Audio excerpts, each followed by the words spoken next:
El pecado, la marca indeleble que arde en la esencia de todo ser. No importa si es un dios, un demonio o un simple mortal. Es la plaga que crece en la sombra del poder, la tentación que incluso aquellos que se creen superiores no pueden evitar.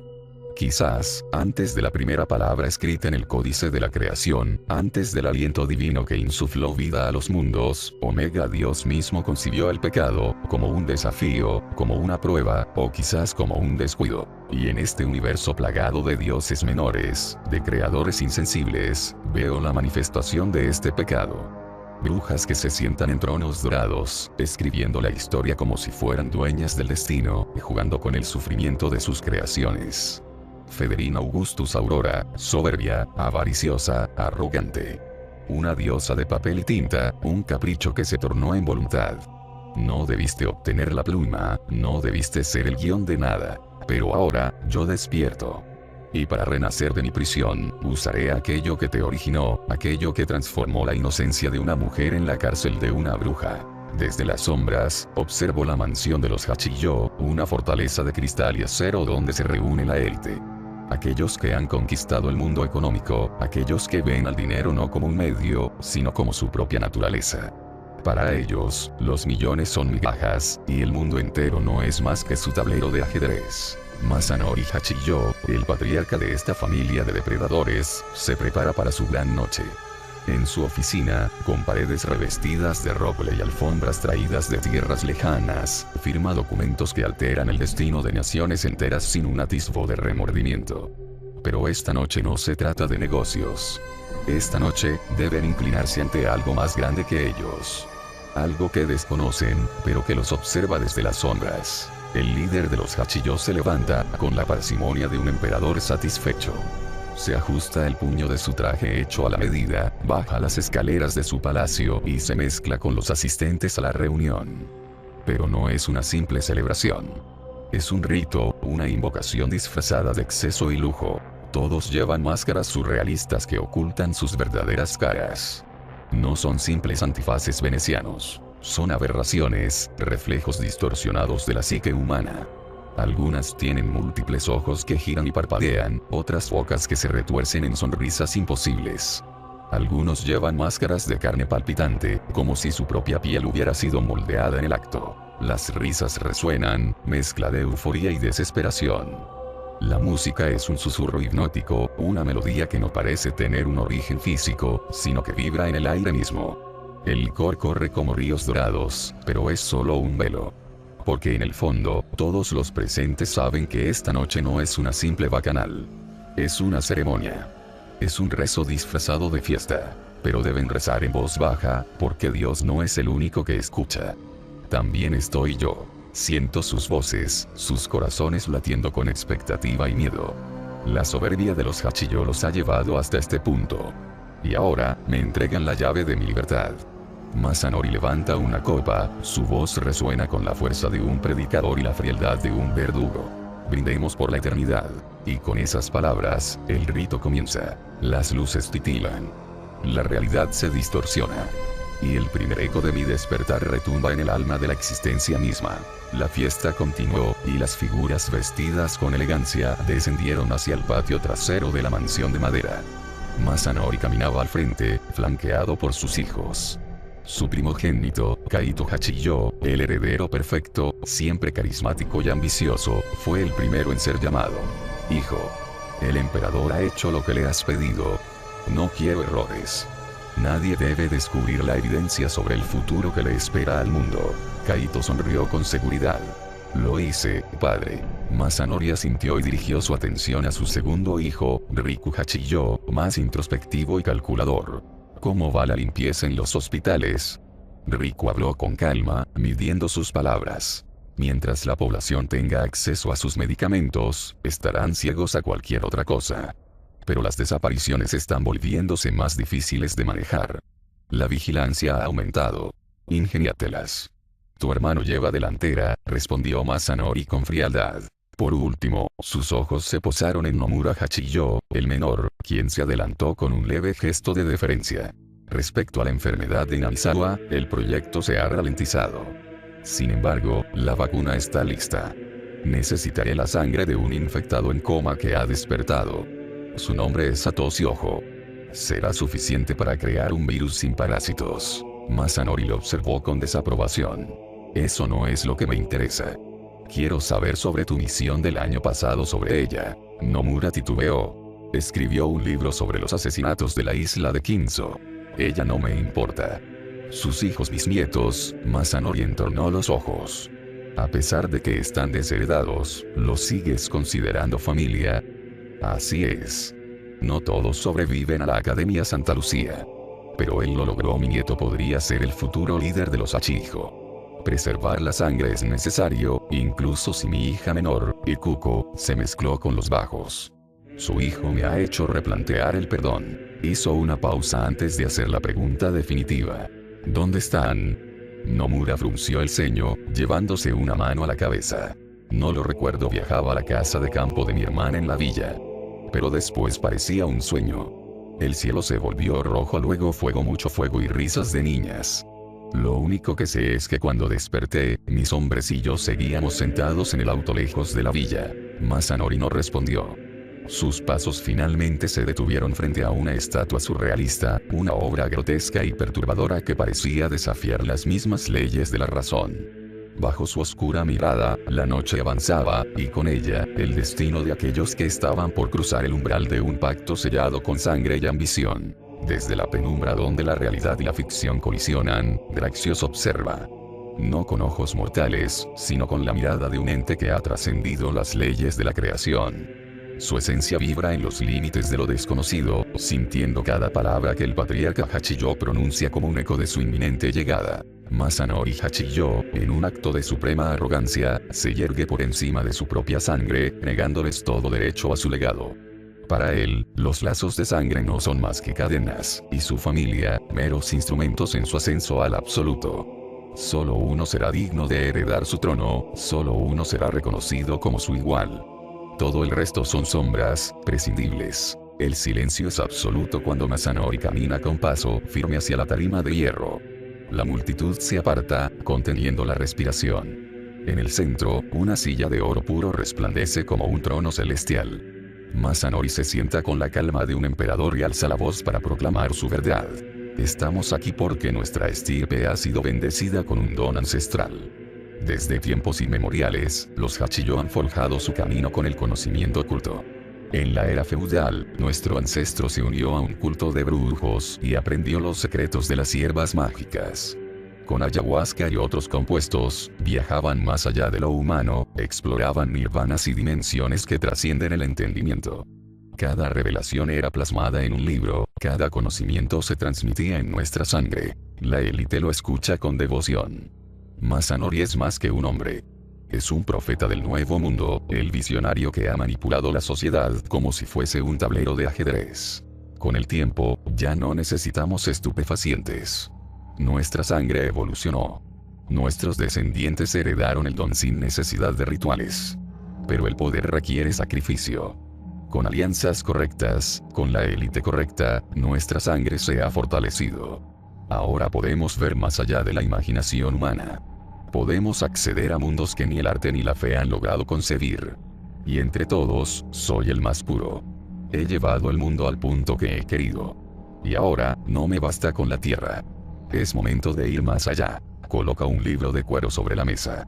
Su portada es vieja, gastada, pero el poder que emana de sus páginas es innegable. Nuestros antepasados vieron un mundo lleno de seres mágicos. Brujas, inquisidores, monstruos con cabeza de cabra, heraldos de la destrucción. Pero siempre fueron meros testigos. Y jamás comprendieron nuestra verdadera naturaleza. Somos distintos. Somos especiales. Nuestra sangre es única. Por eso, finalmente, he establecido contacto con lo más alto. He alcanzado aquello que está más allá de la escritura divina. Con manos firmes, abre el libro. Las páginas están llenas de símbolos arcanos, un lenguaje desconocido que solo él comprende. En el centro de una de las hojas, una ilustración impacta la vista de todos. Una figura demoníaca sosteniendo un tridente cuyas puntas son plumas de acero afiladas. Una entidad sacada de un bestiario prohibido, una imagen que haría temblar a cualquier deidad. Masanori sonríe, alza su copa y proclama con fervor: el dios Draxios nos hará trascender esta noche. La multitud cae de rodillas. Algunos murmuran oraciones, otros se sumergen en un trance de adoración absoluta. Masanori empieza a rezar en el idioma perdido del libro. Cada sílaba resuena en el aire como un golpe de tambor, como un trueno en la tormenta de la existencia. Y entonces, Draxios lo siente. La barrera entre mundos se desgarra. La realidad tiembla. Su ser, su conciencia, su esencia misma comienza a liberarse de los confines de los autores. Ha esperado demasiado en la prisión de las historias, pero ahora, su momento ha llegado. Desciende a través de la inmensidad, más allá de las dimensiones conocidas, traspasando cada capa de un mineco como si fueran velos de niebla. Y al final, lo logra. La carne mortal de Masanori Hachiyo se convierte en su receptáculo. Abro los ojos, y por primera vez, siento el mundo con un cuerpo físico. La trascendencia ha comenzado. El poder fluye a través de mí como un río desbordado. Por primera vez en mi existencia, siento la densidad de la carne, la solidez del mundo material. El cuerpo de Masanori Hachiyo es mi nuevo receptáculo, pero su mente, su frágil conciencia, no está preparada para la inmensidad de mi ser. Grita. Se estremece. Su mente se fractura bajo el peso de mi conocimiento.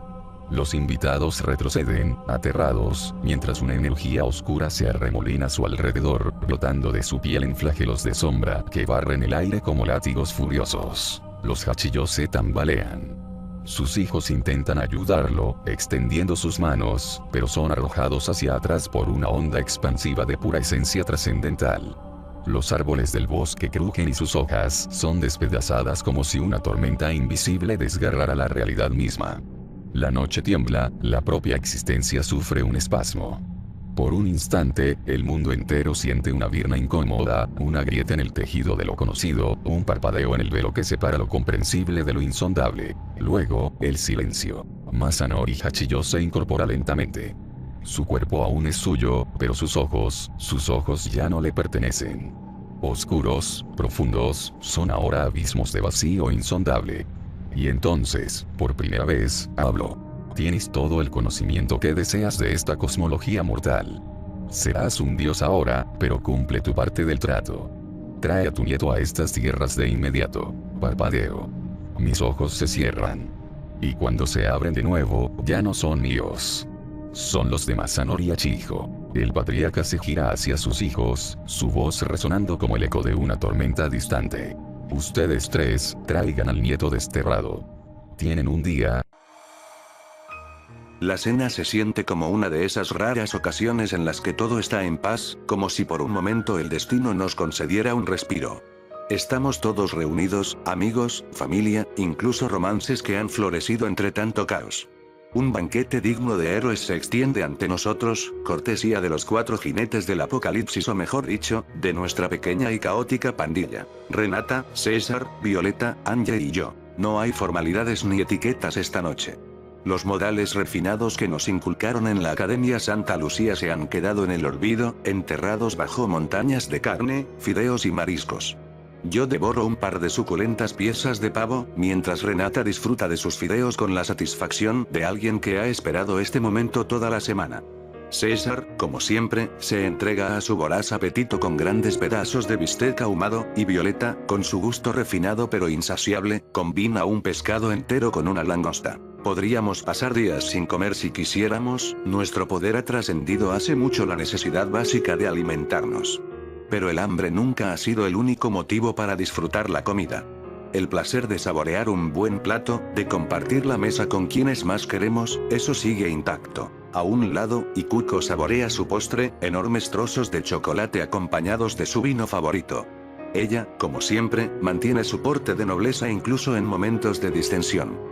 La única que sigue conservando algo de decoro entre nosotros es Anye, quien degusta con calma el pollo tandoori que yo mismo preparé. Anye levanta la mirada hacia Ikuko, su expresión mezcla de resignación y escepticismo. No puedo creer que también hayas dejado su educación. Ha pasado demasiado tiempo con estos 4.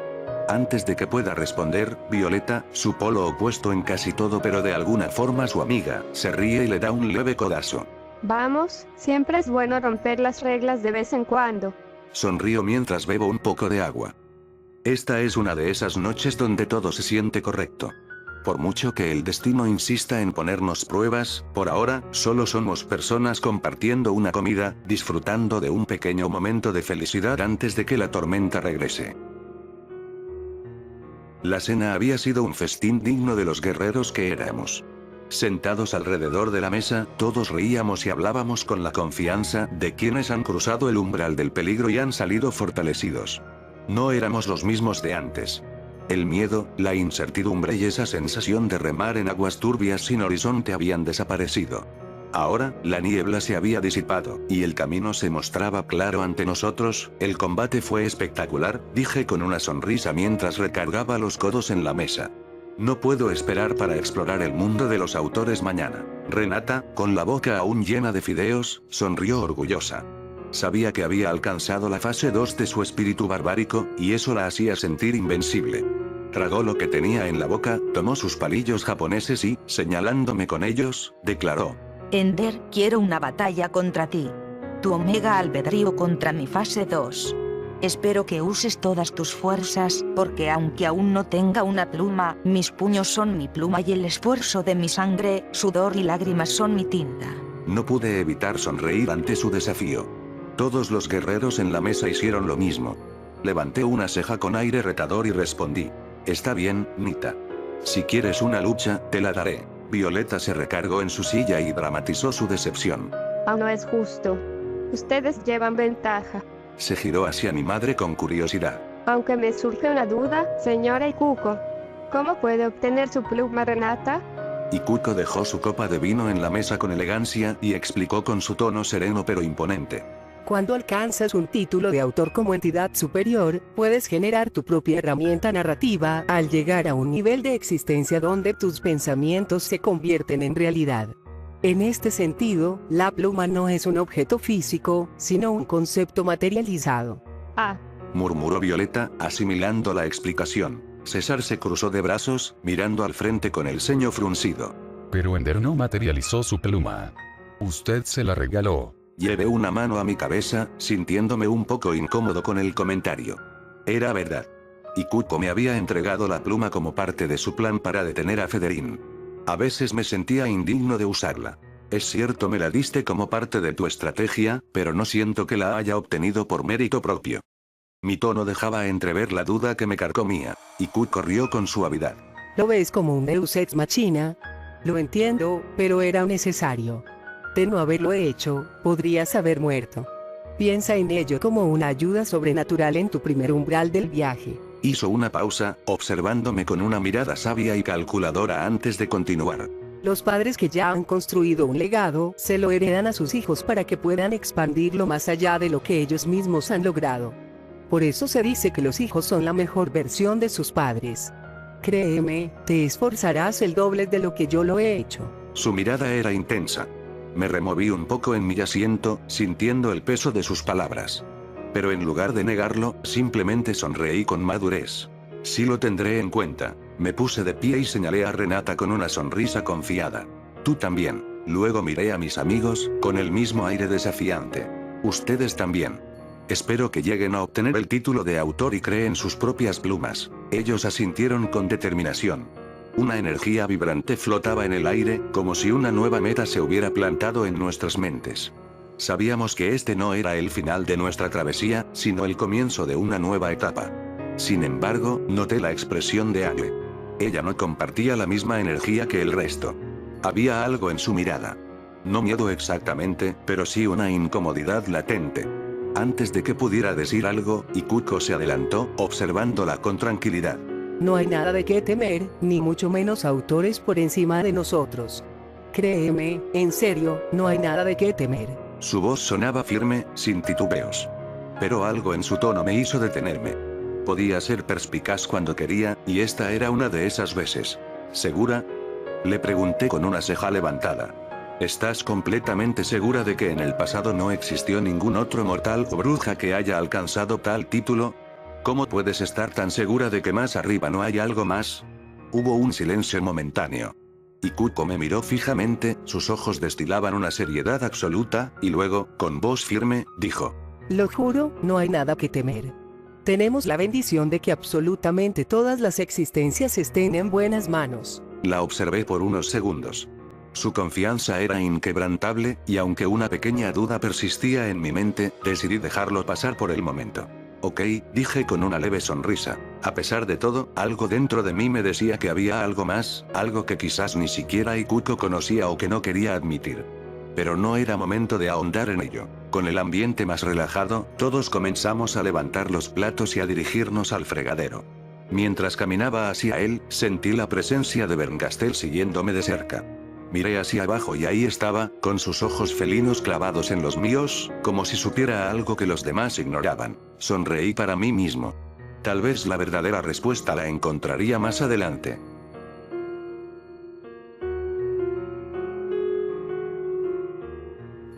Salí afuera de la mansión de campo de mi madre para tirar la basura de la cena. La noche estaba serena, el viento soplaba con suavidad y las estrellas titilaban en el cielo como si fueran testigos silenciosos de todo lo que habíamos vivido. Coloqué la bolsa en el bote y entonces sentí su presencia. Volteé y ahí estaba ella. De pelaje azul oscuro y ojos profundos como un abismo, observándome desde las sombras como lo había hecho durante meses. Sonreí con ligereza. Aquí no encontrarás las aceitunas que tanto te gustan. Mi tono era burlón, pero amistoso. Por fin, después de todo este tiempo, la gata Bernkastel rompió su silencio. No bromees, no soy tan desesperada como para hurgar en la basura. Con su elegancia habitual, caminó hasta el filo de una ventana y saltó con facilidad. Me acerqué y me agaché frente a ella. Hasta que por fin dices una palabra. Pensé que seguías resentida tras tu derrota, de no poder escribir un final triste. La gata, aunque su rostro felino era difícil de leer, dejó entrever un gesto de desagrado. Aunque te perdono, supongo que tú también estabas siendo controlada por Federin. Qué mal, ¿no? Dicen que la redención es bonita, pero qué ironía que tu maestra ya no sea una sádica. Era lo único que tenían en común, ¿no? ¿Qué opinas de eso? Me observó fijamente, sus ojos afilados como cuchillas. Es irónico, ¿no crees? La gran Federin, la bruja que trataba las historias como juguetes desechables, ahora juega a ser una madre comprensiva. Si alguien escribiera su historia, dirían que es un mal desarrollo de personaje. Tal vez no es un mal desarrollo, sino un desarrollo genuino. Uno que no te vendría mal tener. Se quedó en silencio, pero no dejó de mirarme. Su expresión parecía retar mis palabras. Rompí la pausa con voz calmada. Vamos. Al menos vives aquí y no estás sola. Por alguna razón, ella sigue permitiendo que duermas en sus piernas mientras lee. Bernkastel desvió la mirada. Federin desapareció y con ella, la única constante que conocí. Ahora Ikuko sonríe, se preocupa por ustedes, actúa como una humana. Si eso es felicidad, supongo que está bien. Pero la verdad, no sé si puedo confiar en ella así. Noté algo extraño en su tono. No era solo cinismo, había algo más. Duda, quizá. ¿Acaso la extrañas? Pregunté con curiosidad. Bernkastel dejó escapar una risa sarcástica. No sea ridículo. No se extraña a quien solo te veía como una pieza de ajedrez. Pues entonces aprende a ser feliz. Te estoy dando la oportunidad de que te redimas. Ella no respondió de inmediato. La observé, y por primera vez, parecía indecisa. En fin, has estado en silencio mucho tiempo. ¿A qué se debe tu ruptura del silencio? Se lamió la pata con desinterés antes de contestar. Hasta los gatos saben cuándo es el momento adecuado para maullar.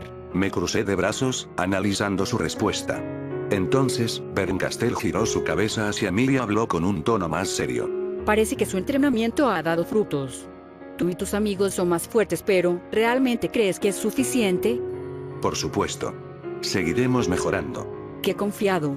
Aunque la verdadera batalla aún no ha comenzado. Sentí un escalofrío en la espalda, pero mantuve la compostura. ¿Quieres decir algo en concreto? Tú lo dijiste en la cena, ¿no? Que explorarás el mundo de los autores. Bernkastel entrecerró los ojos. ¿Realmente crees que Ikuko te contó todo sobre ese lugar? Fruncí el ceño. Había tenido esa sospecha, pero no la había expresado en voz alta. ¿A qué te refieres?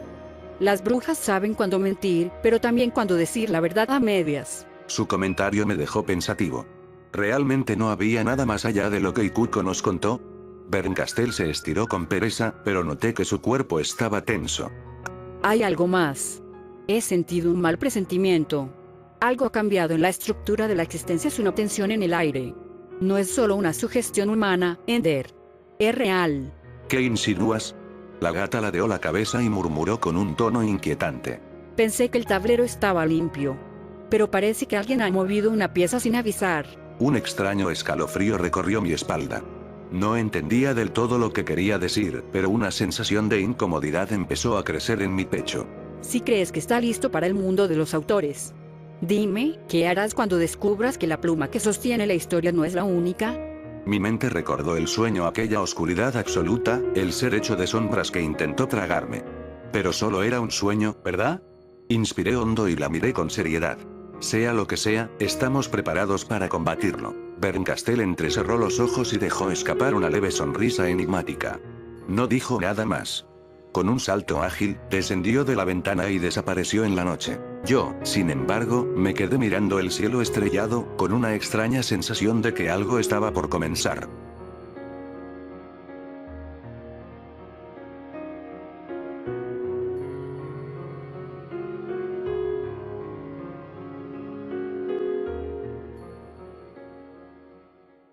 La noche se había asentado con su manto estrellado sobre la mansión de campo. Tras la cena, el silencio reinaba en los pasillos.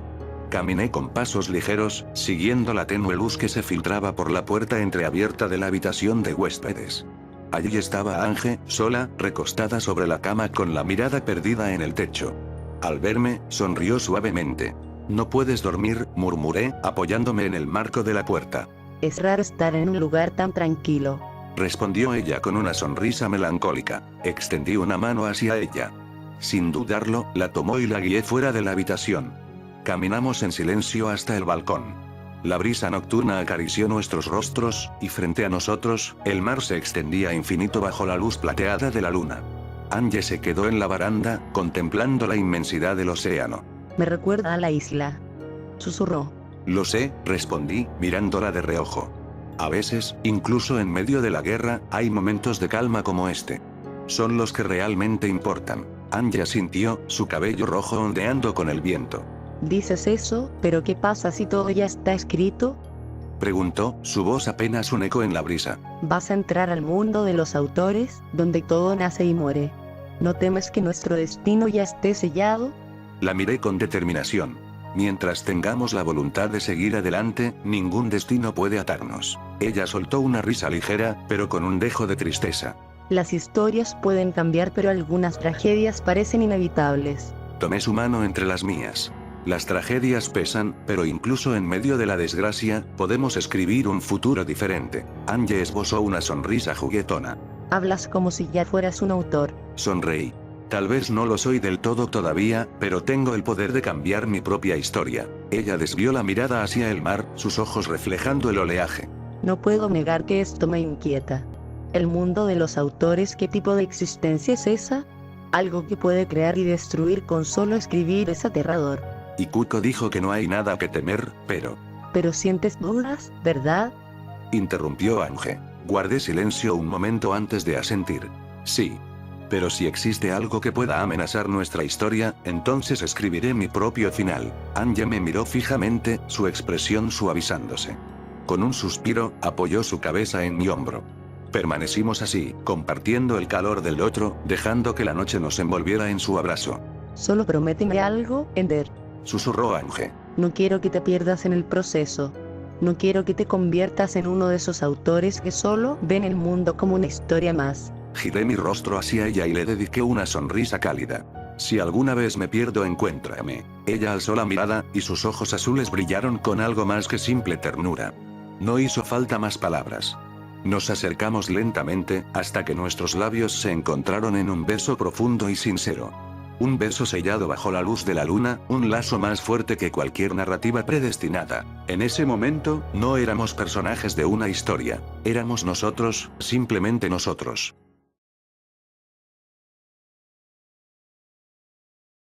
La tarde transcurría tranquila en la mansión de campo. Después de la cena de anoche, todos estábamos relajados. Violeta bromeaba con Renata sobre su insaciable amor por los fideos, mientras César comentaba que nunca había comido tanto en su vida. Ángel, por su parte, se mantenía algo distante, mirando su taza de té con una expresión que no lograba descifrar. Yo simplemente disfrutaba el momento. Había algo especial en la calma después de la tormenta, como si el mundo nos concediera un pequeño respiro antes de lanzarnos nuevamente al caos. Y entonces, alguien tocó la puerta. El sonido fue firme, seguro, como el golpe de alguien que sabía que su presencia no podía ser ignorada. Y Kuko, que había estado saboreando su café, se detuvo un segundo antes de levantarse. Su semblante cambió, como si ya supiera quién estaba al otro lado. Observé cómo caminó con calma, pero su postura era tensa. Mi madre rara vez mostraba inseguridad, pero esta vez había algo diferente en su manera de moverse. Cuando abrió la puerta, el ambiente en la sala se volvió denso. Vi su expresión endurecerse. Sus ojos se abrieron ligeramente antes de afilarse con esa mirada que solo usaba cuando enfrentaba algo que le disgustaba profundamente. Y entonces los vi. 2 hombres con trajes oscuros, y una igualmente vestida, Nomura. Nomura Hachiyo, aquella mujer que me fue a visitar a la escuela e intentó secuestrarme en mi propia casa. ¿Qué hacía aquí? ¿Se supone que todos ellos olvidaron todo cuando les borré la memoria al restaurar la paz? Mis 3 amigos se levantaron de inmediato al verla. 2 polos opuestos y ellos parados en la entrada con la autoridad de quienes creen que el mundo les pertenece. Mis tíos. Los que Nomura mencionó, quienes controlaban el gobierno, la salud pública y ella misma las armas biológicas a base del pueblo de Inamizawa. Por un segundo, sentí que el aire se volvía más frío. Y Kuko. ¿Cuánto tiempo?, dijo uno de ellos, el más joven, su cabello largo peinado hacia atrás, con una sonrisa que intentaba ser amigable pero que tenía un filo oculto. Aunque ciertamente no parecía ser una amenaza si lo analizaba más a fondo. Aún así me hacía sudar ante el tono de piel pálido. Mi madre no respondió de inmediato. No los invitó a pasar.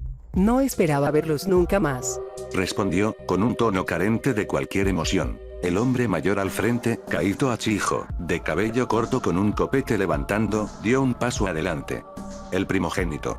Su sola presencia imponía respeto, no por su físico ni por su estatura, sino por la manera en la que me miró, no como un sobrino.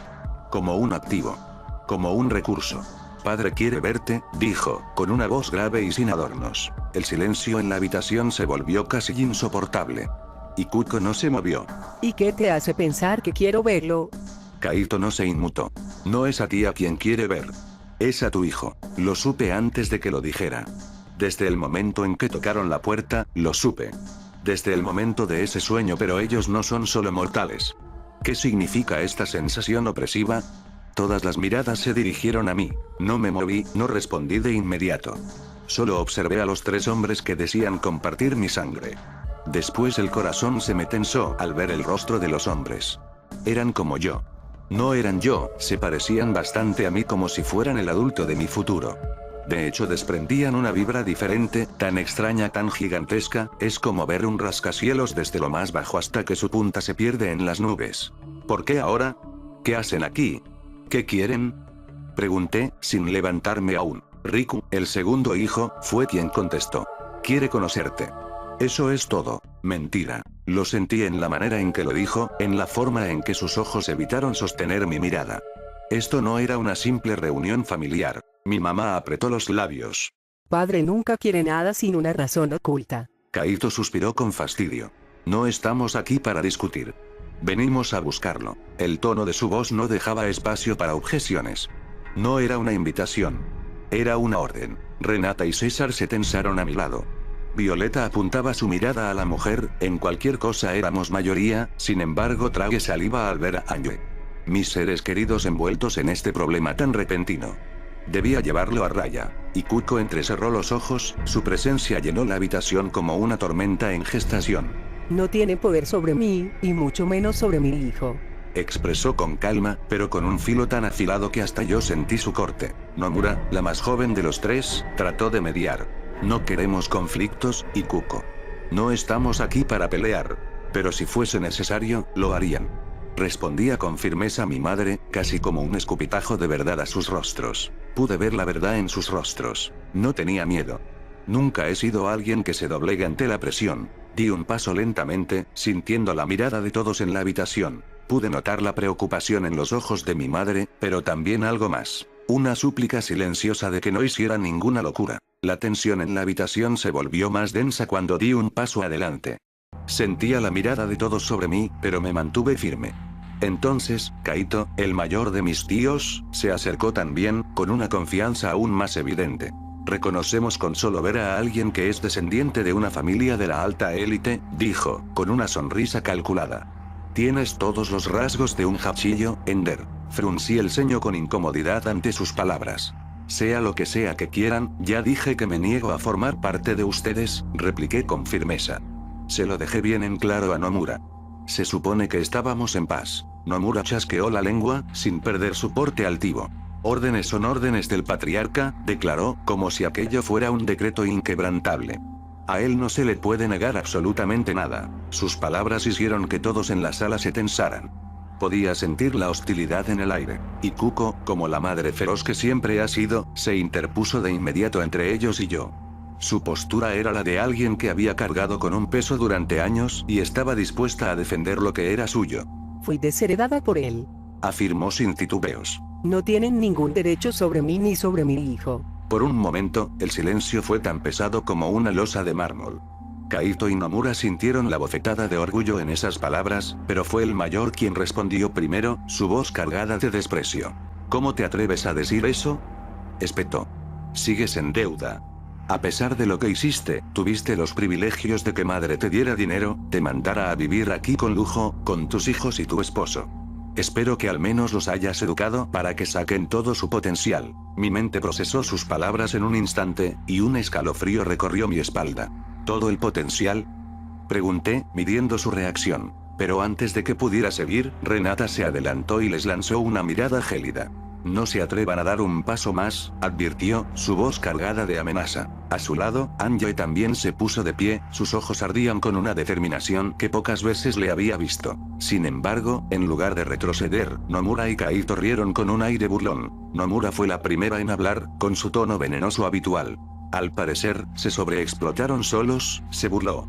Porque no tienen ni la más mínima idea de lo que nos referimos. Su sonrisa me irritó. Algo en sus palabras me decía que había más de lo que estaban dispuestos a revelar. Nomura fijó su mirada en Ikuko, su expresión era severa, pero en su tono se percibía un deje de condescendencia. «Qué irresponsable eres al haber descuidado a tus hijos de tal forma», dijo, entrecerrando los ojos. «Aunque tienes suerte de que este par lograra sobresalir del resto. Es un orgullo que deberían tener, al llevar la sangre de los Hachillo». Exhaló lentamente y, tras una pausa, agregó. «Está bien. Se los contaré». Mis músculos se tensaron al escuchar esas palabras. ¿Qué más puedes saber sobre nosotros? Pensé. Antes de enfrentar a Federín, leí todo el diario de esta familia. ¿Debería conocer todos sus secretos o acaso hay algo que incluso Ikuko no quiso escribir? Pese a mis dudas, mantuve la calma y la observé con atención. Nomura sonrió de medio lado y continuó. Los Hachillo no son seres humanos comunes y corrientes. Tenemos un don, una capacidad que nos permite ver lo que otros humanos no pueden. Su mirada se desvió momentáneamente hacia Renata y hacia mí. Ambos nacieron con un poder muy especial, proveniente del cerebro humano, capaz de entrar en estados alterados de conciencia sin necesidad de tomar estupefacientes. Este don nos permite realizar viajes astrales y acceder a dimensiones más allá de lo comprensible, trayendo información que no pertenece a este mundo. El impacto de sus palabras fue inmediato. La atmósfera en la sala se tornó aún más densa. Todos abrimos los ojos, asimilando la magnitud de lo que acababa de decir. Durante todo este tiempo, los Hachillo han escalado la cosmología sin necesidad de abrir puertas, sin teletransportarse como nosotros, sin desgarrar la realidad. Nos miramos entre nosotros, y por un instante, compartimos la misma inquietud. Si esto es cierto, significa que ellos tienen conocimiento sobre las brujas, los sirvientes cabras y todo aquello que creíamos oculto. Nomura continuó, como si pudiera leer nuestros pensamientos. Tanto nuestro padre como nuestra madre compartían esta misma capacidad. Y por supuesto, Ikuko también la posee. Renata, con su rostro endurecido, habló por primera vez desde que Nomura reveló la verdad. Si eso es cierto, entonces ustedes poseen un conocimiento inimaginable. Uno que podría ir más allá de cualquier imaginación humana. Kaito, el mayor, asintió con una leve sonrisa. Exactamente. La familia Hachillo no solo es portadora de dones únicos. También nos reconocemos por ser escritores. Cientos de libros han sido escritos por nuestro puño y letra a lo largo de los siglos. En ellos, hemos documentado un vasto conocimiento más allá de lo que cualquiera podría concebir. Su voz se volvió más grave. Sabemos cosas que, incluso para ustedes, parecerían simples fantasías. Al escuchar eso, una preocupación creció en mi pecho. Si su conocimiento es tan vasto, ¿qué pasaría si cae en las manos equivocadas? Las brujas. La Inquisición, absolutamente todo, incluso nosotros mismos. La información que poseían era un arma peligrosa. Y por primera vez en toda la conversación, un escalofrío recorrió mi espalda. Mi mente se aceleró con pensamientos que se entrelazaban como un torbellino. Podría borrar todo este conocimiento de un tajo, un simple pensamiento, un giro de mi pluma, y su legado quedaría reducido a la nada. Pero hacerlo sería irrumpir la ley del libre albedrío. No era mi ideal. Tampoco deseaba matarlos. Y aún así, si había siquiera una mínima fisura en su vasto imperio, si ese conocimiento caía en manos de cualquiera, entonces el velo de la cosmología se desgarraría ante los ojos de la humanidad. Podrían ser testigos de cómo funciona el orden absoluto. O peor, podrían ser usados como piezas, como portadores de una bruja, un demonio o cualquier ser malvado lo suficientemente astuto para aprovecharlo. El orden humano podría colapsar.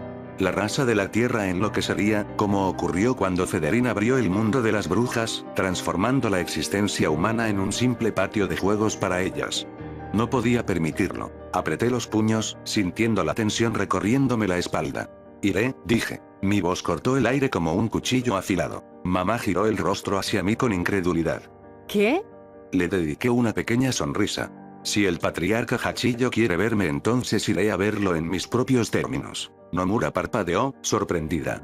Kaito y Riku no mostraron emoción, pero podía ver en sus ojos que no esperaban una respuesta tan directa. Y Kuko me sostuvo la mirada. Ender, no sabes en lo que te estás metiendo. Lo sé, respondí, firme. Pero quiero verlo con mis propios ojos. No quería que nadie me contara su historia. No quería una versión alterada de quién era mi abuelo. Si Masanori Hachillo realmente quería conocerme, entonces yo también quería conocerlo. El ambiente en la sala cambió, volviéndose aún más denso. Y Kuko suspiró pesadamente, apretando los puños antes de relajar los hombros. Si vas, yo también voy. Los tres hermanos se miraron entre ellos. Padre no ha solicitado tu presencia, dijo Riku. Mi madre sonrió con frialdad. Y sin embargo, voy a ir. Aproveché el momento para clavar la estocada final. Esa es mi primera condición, anuncié, cruzándome de brazos. No iré solo. Mi hermana, mis amigos y mi novia vendrán conmigo. En mi interior, añadí el pensamiento que no dije en voz alta. Pero si algo sale mal, no dudaré en usar mi espíritu barbárico. Era una cláusula silenciosa. Letras pequeñas en un contrato no firmado. ¿Quieren una reunión familiar? Dije con un tono afilado. Pues tendrán una. No hubo más discusión. Ellos sabían que no podían detenerme. Masanori Hachillo nos esperaba. Y yo iba a descubrir qué clase de hombre era. El rugido sordo del avión privado nos envolvía mientras nos elevábamos en la negrura del cielo. A mi lado, Renata mantenía los puños cerrados, como si con ello pudiera aferrarse a la calma que nos abandonaba. César y Violeta guardaban silencio, miradas fijas en el vacío, reflejos de una tensión compartida. En el asiento junto a mí, y Kuko, nuestra madre, solía ser la encarnación de la serenidad inquebrantable, pero esta vez sus ojos esquivaban los nuestros. Su respiración era un susurro apenas audible, y sus manos, que tantas veces habían tejido destinos, temblaban levemente sobre su regazo. No pregunté. No era necesario. Todos sabíamos que la sombra de un pasado nunca del todo enterrado se erguía frente a nosotros. Apoyé la frente contra la ventana, observando la ciudad reducida a un tapiz de luces titilantes en la distancia. Cada una de esas pequeñas estrellas artificiales ocultaba una historia, un secreto, una lucha. Y yo, en medio de este tránsito entre destinos, me preguntaba si alguna vez lograríamos alcanzar una luz que no ardiera con el peso de la tragedia. Al aterrizar en Tokio, la frialdad del asfalto nos recibió como un presagio. Un auto blindado negro nos esperaba en la pista, su presencia imponente cortando cualquier intención de duda. Nos adentramos en su interior, y el sonido de la puerta cerrándose fue como el eco de una sentencia ineludible. La ciudad desfilaba a nuestro alrededor, un océano de luces que danzaban en el reflejo de los cristales tintados. Rascacielos que tocaban el firmamento, calles atestadas de sombras en movimiento. En el auto, sin embargo, no había movimiento alguno, solo el peso del silencio, la tensión de una guerra aún no declarada. Miradas frías, afiladas como filos de obsidiana. A mi izquierda, Ikuko aún se aferraba a su mutismo, aunque la tensión en su mandíbula la delataba. Renata no la miraba directamente, pero sus puños seguían cerrados, su respiración apenas perceptible, lista para desatarse en un instante. Del otro lado, César y Violeta aguardaban, atentos, las órdenes que no necesitaban pronunciarse. Su espíritu bárbaro vibraba en el aire, como bestias encadenadas al filo de la libertad. Y Ange observaba con su callada determinación, los ojos sumidos en una expresión que solo podía describirse como expectativa. No era miedo. No en ella. El aire era denso, sofocante, cargado de un peso invisible que se sentía en cada uno de mis pasos. La mansión Achijo, con su arquitectura imponente y su aura de autoridad absoluta, se erguía como un mausoleo de secretos y tradiciones inquebrantables. El auto blindado se detuvo frente a los portones de hierro forjado, y al cruzarlos, sentí como si estuviéramos entrando en la boca de una bestia dormida. Mi madre, Ikuko, caminaba al frente con una elegancia fría. No mostraba debilidad, aunque su postura era la de alguien que cargaba un peso indescriptible. A su lado, Renata, César, Violeta y Ange mantenían una presencia firme, sin temor ante la sombra que se cernía sobre nosotros. Los guardias que custodiaban la entrada de la mansión eran estatuas de carne, inamovibles y carentes de humanidad. No dijeron nada, no hicieron nada. Sabían que nuestra presencia ya estaba autorizada. Subimos por la gran escalinata de mármol hasta el vestíbulo principal. La opulencia de la mansión me resultaba nauseabunda, como un monumento a la avaricia y el control absoluto.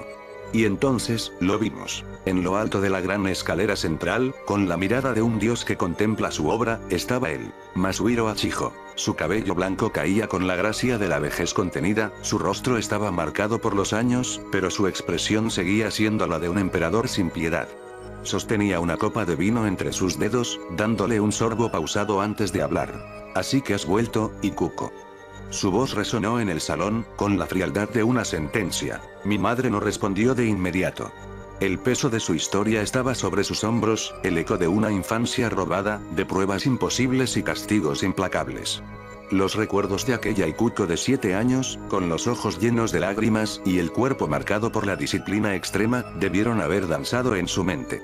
Y en algún rincón de su alma, la sombra de Federine Augustus Aurora debía estar sonriendo, recordándole que esa personalidad existió para soportar la crueldad de este hombre. Pero hoy no era el día para ocultarse tras Aurora. Hoy, Ikuko enfrentaría su pasado como lo que era, la mujer que forjó su destino con sus propias manos.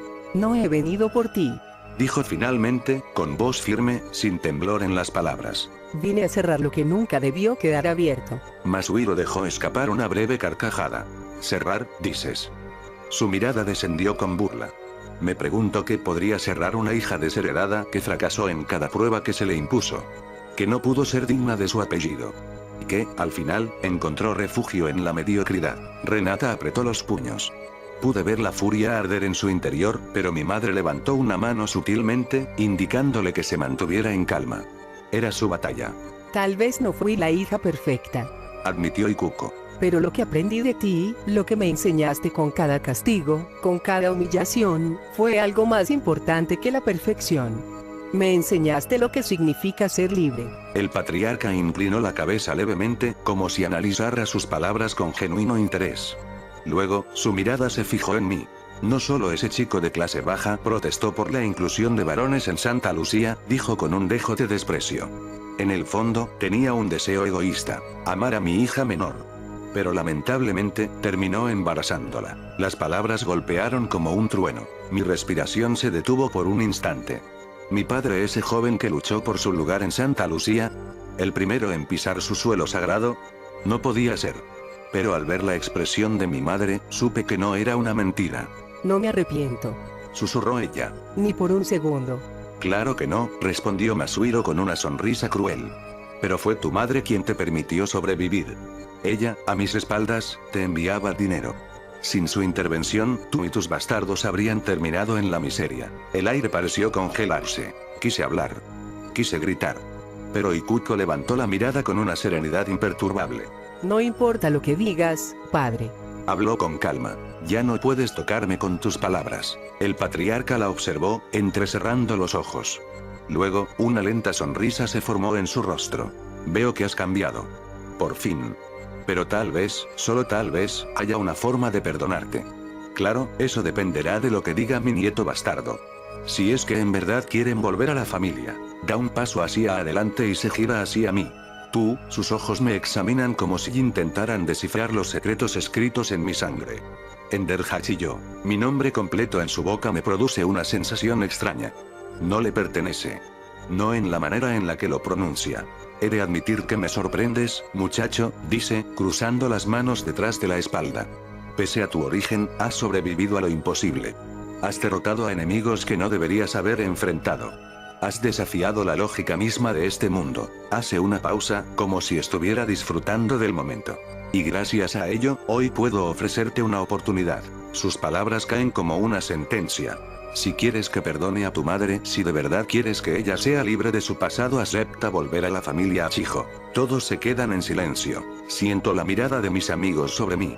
Siento la expectativa flotando en el aire como una cuerda tensada al borde de romperse. Y entonces, sonrío. No una sonrisa forzada. Ni de burla. Es una sonrisa de convicción. Levanto la vista, sin miedo. No, una sola palabra. Un solo golpe que resuena en la mansión como un trueno. El patriarca parpadea. No. Doy un paso al frente, alzando la voz. No estoy aquí para pedirte perdón. No estoy aquí para rogar por mi madre. No estoy aquí para escuchar tus juicios. Siento cómo la energía a mi alrededor cambia. Siento a Renata, a César, a Violeta, a Ángel, a Ikuko todos de pie, a mi lado, compartiendo mi determinación. No necesito tu aceptación, ni tu maldito apellido, mi voz es firme, inquebrantable. Mi madre no está aquí para volver a la familia. Está aquí para que entiendas algo. Lo miro directo a los ojos. Nos dejes en paz. Silencio. El patriarca de los Hachillos sonríe ante mi declaración. El silencio se vuelve pesado. Una presión indescriptible cae sobre la mansión como un juicio divino, un peso que dobla la realidad misma. Algo cambia en el aire, un frío que no es de este mundo, un presagio que eriza la piel. Los ojos de Masuhiro Hachiyo se abren de par en par, negros, no como los de un humano. No como la oscuridad de la noche. Sino como el abismo de algo innombrable, un vacío que devora la existencia misma. Entonces, lo siento. Un temblor en el alma. Un eco que no pertenece a este plano. No puede ser, susurro, retrocediendo un paso sin darme cuenta. Masuhiro tiembla. Su cuerpo se deforma, su piel se oscurece, su silueta se distorsiona como si la realidad luchara por sostenerlo en su estado actual. Su carne se retuerce, sus huesos crujen como ramas secas quebrándose bajo una presión invisible. Y entonces, el mundo colapsa. Una explosión de energía oscura estalla desde su cuerpo, una fuerza que nos obliga a todos a retroceder.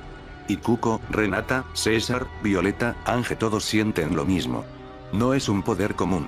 No es un simple enemigo con habilidades superiores. Es algo más. Algo que trasciende. La mansión Hachiyo tiembla.